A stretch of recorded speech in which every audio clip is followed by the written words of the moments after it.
Voto favorável, presidente. Como vota Gladys Frisso? Eu voto sim.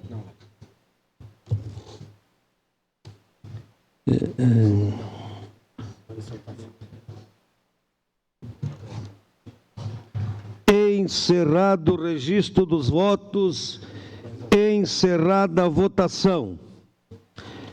Moção número 21/2023 foi aprovada por maioria com votos contrários.